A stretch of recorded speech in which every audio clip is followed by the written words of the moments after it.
Hey guys, Drew from Madcat Mysteries here, and I recently had a conversation with a client of mine in which they asked me, well, Drew, if this UFO and alien phenomenon is really real, then why don't we hear about it on the news? And my response was, well, we do hear about it on the news, but for some reason or other, people don't tend to remember it.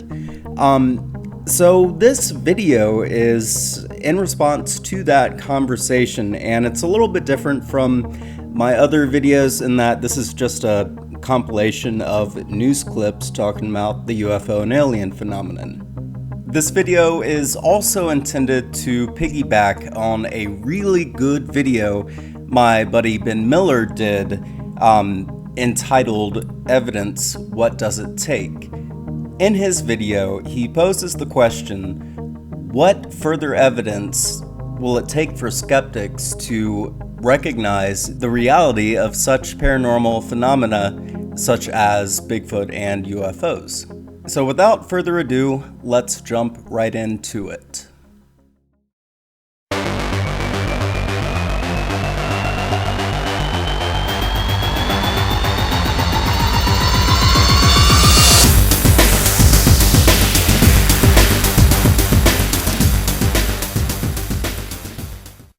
Appearing into the clouds. Here's another sighting of a similar object, also allegedly seen in the skies over Dayton, believed to be the same UFO. Good evening. What the heck has been going on in the skies over Stephenville, Texas? It's a small town not too far from President Bush's Crawford Ranch, and earlier this year, Stephenville became ground zero for the biggest mass UFO sighting since the 1997 Lights over Phoenix phenomenon. Someone snapped these pictures of an unidentified object flying over the San Diego skyline. Now take a closer look at the left-hand corner of your screen. You can see something there in the sky, and some are calling it Santee's Area 51. Tender's reporter Janet. In the skies over Jerusalem. And why did it stop over one of the most treasured sites in Christianity? We've seen them in Mississippi like this, but never like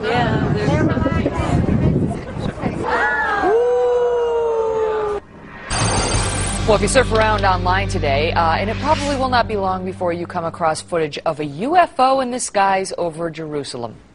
Now it is sparking intense debate on the internet. Trace Gallagher following this live from our West Coast Newsroom. So the question is, what was that UFO? What was it doing over Jerusalem? And, you know, is he back? Yeah, and that is the question, by the way, Megan, because, you know, critics, it's difficult for them to dismiss this because there are so many different angles. We've got 4 different videos, all from various perspectives, showing this light above the Dome on the Rock. In Jerusalem, the Temple Mount, of course, we know, which is a holy site for both Jews and Muslims. You see the shining ball of light, right? It's above there. It's kind of, well, they just froze it and I really can't see it now. But there it is right there. It's at the top of the screen. Yeah. It's up there and it hovers, kind of a pulsating orb. And then hold on here because this thing starts going down right toward, you see it there, going down toward the Dome of the Rock and the Temple Mount. And then it stops. And it hovers there for a while and kind of sits there, and then all of a sudden it shoots straight back up into the air. Whoa. Now, experts say this would be kind of an indication this is an unmanned. There it is. You saw it right there. It shot straight back up in the air. Yeah. It's kind of hard to see, but it shot up in the air, and the experts think that, you know, it's an unmanned vehicle, they believe. It could be a drone, but they do not know of anything like this in the Israeli army. I'm right there with you on that. But go ahead about the aliens. I happen to have lived in the area, and I grew up in the area, and my family had farming and ranch holdings and farm machinery holdings.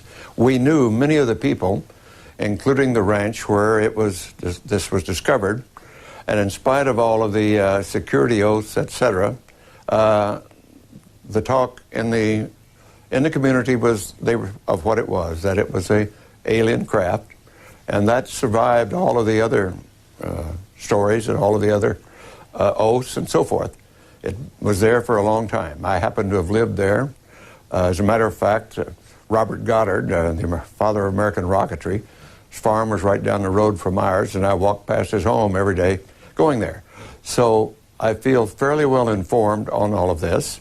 And like some of your earlier witnesses, Larry, whose fathers talked to them or whose parents talked to them, and they were involved, we heard the same thing. We knew it. It was not really covered up. And so these stories did get out, even though the day after the official announcement had come out in the Roswell Record in the newspaper and was reputed the next day, there was a lot of snickering and laughing going on about what in the world's going on here. Dr. Mitchell, we're going to do more on this. I want to invite you back for a longer period of time. You're a distinguished American. We appreciate your appearing with us. I see something straight up. Oh, brother, look at it. There it is. You can barely see it, a white speck. Then another sighting. There it is. I got it. Photojournalist Jonathan Hawkins locks in on it. Let's take a clear look here. It's an orange sphere that appeared out of nowhere. I call the boss with an unexpected change in my story. I can see it clear as day. In fact, it's bright. I can't believe this. It's moving pretty fast. Okay, illegal aliens may be a serious problem on our southern border and on the northern border. But what about the aliens who may be crossing another border? Oh yes, the border above. That's right, we're talking about outer space, aliens, extraterrestrials, LaToya Jackson, you know, they're here, they're among us. More and more people believe that space aliens may be coming. Now, listen to this story, because this is an actual news story. This isn't like out of the Weekly World News. Chicago O'Hare's airport recently, the United Airlines employees claim they observed a flying saucer-like object hovering low over the terminal for several minutes before bolting through the thick clouds with such ferocity that it actually left like a creepy hole in the cloudy skies overhead. And then there's the story you may have already heard about, United Airlines employees who swear it was something otherworldly in the skies above Chicago's O'Hare Airport on November 7th, but neither the FAA nor indeed their own employer appears to be taking them seriously. Chicago Tribune interviewing several people anonymously, including maintenance workers, baggage handlers, and pilots, who each and all described a dark gray saucer-like object that hovered low over Concourse C of the United Airlines terminal just before sunset, before shooting off into the sky. This isn't a picture of it, that's a plane. Some say it moved so fast it literally punched a hole in the clouds. United Airlines claims it had no record of the sighting, even though employees say they filled out reports. The FAA initially told the Tribune that it likewise had no information on the UFO. Then, after the newspaper filed paperwork under the Freedom of Information Act, the FAA turned up a call from a United Airlines supervisor to the airport control tower asking whether the object was on radar. If you believe that Earthlings are not alone in the universe, well, have we got a scoop for you? More than 100,000 government documents on UFO sightings are now available online. February 25th marks an anniversary that few remember and some refuse to forget. In 1942, an unidentified object was seen hovering over the California coast. The military, poised to defend the coast from a foreign invasion, took aim and fired. The event, called the Battle of Los Angeles, made headlines. What was in the sky and where did it go? Residents in Stephenville, Texas saw something in the sky last week. You know, it's kind of spooky. It really is. The first sightings came just after sunset. Something big, something fast, something weird. I saw two red glows. They glowed, and then they kind of faded. They glowed again. Leroy Gayton is a county constable. His son saw the whatever, too. It looked like it was faster than a jet. The sightings are big news in this rural community southwest of Fort Worth. It kind of is the talk of the town right now. Newspaper reporter Angela Joyner has heard from dozens of witnesses. It was very intense, bright lights. I keep hearing that over and over and over. So, strange lights in the skies above Stephenville, Texas, and Denver area UFO investigation group throws itself into the national spotlight. The Mutual UFO Network, MUFON, as they call themselves, once operated out of John Schussler's basement in Littleton. Now the group has an office in Fort Collins and claims to have hundreds of volunteer investigators around the country. Today, some of them were in Texas trying hard to gather information about mysterious sightings in the skies earlier this month. Schussler says he believes Americans are becoming more and more open to the idea of UFOs. Unless the volume is so great it takes that long to preview it. Yeah, what do you think, Nick? Why 4 years? Well, yes, that's the point. Under the Freedom of Information Act, and by the way, that's one of the reasons why the Ministry of Defence have decided to release this.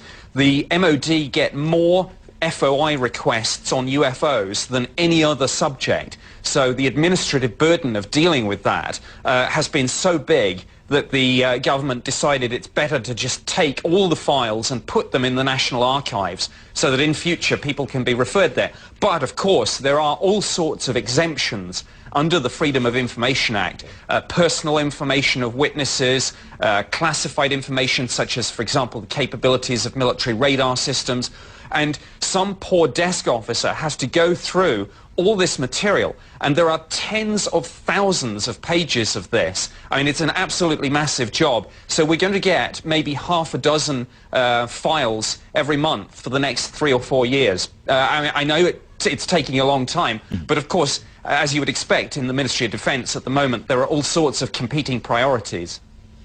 Bob Rosamond, has the UFO research, the British UFO Research Association, had many reports over the years about sightings? We have a substantial archive, actually. We have somewhere in the region of 12 to 15,000 case files going back as far as 1925. 3 very mysterious shiny lights over Breckenridge have police and residents puzzled. Just before noon today, law enforcement agencies started getting reports of UFOs. 9 News Mountain Newsroom reporter Matt Renew is joining us from Breckenridge. And Matt, many people saw these objects today, including yourself. You bet, Mark. It has been the talk of the town around Breckenridge all day. Even if now here at 5 o'clock, I'm about the only person willing to get in front of a camera and talk about the UFOs that were flying overhead. There was 3 white dots, I'll show you, that were flying over a Breckenridge behind me late this morning. Looked as if they were hovering right over Baldy Mountain behind me. And while no one from the Breckenridge Police Department or Sheriff's Departments wanted to talk about the objects on camera, several people at those organizations saw them, and others around town reported the strange things flying over the skies of Breckenridge, sending police out to investigate these shiny, white, tiny dots in the sky. Some people off camera said they saw them form triangles and a line on our... Never before seen footage of UFO sightings this year are being shown at a conference in Pontefract. Well, these pictures were shot over the summer by a lifeguard in Turkey. Extra... We want to get to this. A mystery sighting in the skies above Pennsylvania. Residents of a community outside Harrisburg saw a strange object flying overhead on Monday night, and they even managed to capture it on tape. And ABC's Brandy Hitt is here now to explain. There's a lot of speculation on this. Oh, yes, and it's still a big mystery this morning. Good morning, everyone. Residents in Harrisburg are still trying to figure out exactly what those flashing lights are. Aliens? A drone, maybe? Well, even the local police department does not have an answer. Oh, I am scared to death now. It's the video that's sparking rumors of extraterrestrial life, all shot on Stephanie Wilkerson's cell phone. Oh, did you see that? Wilkerson says she was relaxing on her porch in Dauphin County, Pennsylvania Monday night when the unidentified flying object caught her eye. I thought it was a plane until I realized it wasn't moving, and I watched it for about 20 minutes, and I started noticing it changing colors. That's when she ran for her phone and called over a neighbor. He went and got his binoculars because he first thought it was a planet, and then he said, no, it changed yellow. He said, that is not a planet. So Wilkerson called 911. Look at that, look at that, look at that. But even police were dumbfounded. He went there, and apparently he saw them too. So he called his sergeant and his corporal to come to verify what he was seeing. So police called the National Guard Training Center and the local airports to find out if they could account for any aircraft activity in the area. They couldn't. This is a UFO in China's skies forced Zhoushan Airport to stop operations on July 7th. Outbound flights were grounded after the unidentified flying object was detected by a flight crew. The incident has captured the attention of Chinese media, and theories about the UFO's identity are burning up on the internet as well. They include everything from a hidden U.S. bomber to an elaborate man-made hoax. For now, the UFO continues to be a mystery. A spokesman from China's Civil Aviation Administration confirmed to ABC News that the matter is under investigation. It's not a bird. Keep going up and up and up. It's not a plane. Here it's flipping around. Even this aviation expert is mystified. I I can't identify it. We first learned about these strange sightings when this metro area man, who does not want to be identified, brought us his home video. You're going to see a little burst of fire right there, kind of a thruster. He captured the images on his digital camera from a hilltop in Federal Heights, looking south towards downtown Denver. Mile High's right. Now, though, the politics of UFOs. Mexican Air Force pilots capturing on videotape what are said to be 11, count them, 11 UFOs, unidentified flying objects. They are officially that. Bright objects, some sharp points of light moving quickly across the sky. The tape called historic by some. Members of the Mexican Defense Department saying it's the first time UFOs have had the backing of any country's armed forces. Now, a group of activists calling on the United States government to end what it says is an embargo on the truth about extraterrestrial life. What is that thing on your screen? Not a lot do. This pilot, though, who flew Barack Obama during his 2008 presidential campaign, says UFOs are real and he's seen one firsthand. Here to share his almost unbelievable stories, pilot Andy Danziger. Nice to see you this morning. Good morning. Now, we should be clear that this incident that you saw happened in 1989. Why did it take so long for you to talk about it? There was no formal policy at my airline or any airline I've ever worked for that said not to talk about it, but it was kind of unwritten. We were young, we were new in our careers, and the way people tended to be ridiculed about all this, you just kind of kept quiet. So this came out during a Daily News interview recently when you were asked about it. That's correct. Had you ever seen a UFO? And you responded that you had, and you went into detail about. So what happened in 1989 on that day? Unbelievable. We were flying from Kansas City to Waterloo, Iowa. I was just a first officer in a commuter airline turboprop. And crystal clear skies in Kansas City, crystal clear skies forecast in Waterloo. Supposed to be good weather en route. It's only a couple 250 miles away. We reached our cruise altitude of 15,000 feet, and all of a sudden we just noticed, we're busy in the climb out. Those smaller airplanes didn't have autopilots. Leveled out, and a lot of thin, wispy clouds all around us. I noticed off to my right, and I was sitting in the right seat, was a white disc, just kind of thin, visible, barely visible behind the clouds, or dimly visible behind the clouds. And it was a little odd, but we were used to seeing a lot of things in the sky, so when you see something strange, you start looking around trying to figure out what it is. And the first thing you think about is the moon, because it looked like it could have been the moon dimly visible, but the moon was out over here, and it was a crescent. It wasn't a full moon. So it couldn't have been a reflection of the moon. So this large disk, you described it as being pretty large. Oh, yeah. Massive. And then after a while, it was following you. Or we were following it. It was pacing us. It was pacing you. Then something unbelievable happened to its shape and its color. It turned into a giant orange ball glowing in the sky? Yeah, after we'd been looking down for searchlights and stuff from the ground, maybe something shining up on the cloud, couldn't find anything. After about 40 minutes, we started our descent into Waterloo, and as we started our descent and looked up, here's this giant red ball just above the clouds. Unbelievable. Oh, it was. And there were people, of course, who witnessed this on your plane as well, not just you. No, the captain that was on the plane did. I don't know about any of the passengers. Like air traffic control, I've talked to a lot of pilots here off the air in commercial breaks, and I've asked them this question. We've talked about it, and they've all admitted that they've seen UFOs, but they kind of keep quiet about it. Why is it that they keep quiet about it? Is it fear of losing their job? I don't know. It's you don't want to be brandished as being crazy. That was one of our concerns before we actually reported it to air traffic control. We discussed it amongst each other. Is this something that's going to jeopardize our career? The government discounts every single report that ever seems to come out. The news media tends to, or at least in the past, has tended to ridicule every UFO report. Well guys, I hope you enjoyed that video, and if you did, feel free to click that like and share button. And also, I'd strongly encourage you to check out Ben's video, Evidence, What Does It Take? And if you haven't subscribed to his channel, do that too, because you will not regret it. Also, check out my previous video on this weird screw-like anomaly they found on Mars. And lastly, if you haven't already, subscribe to my channel too. As always, my friends, thanks so much for watching, and we'll see you next time.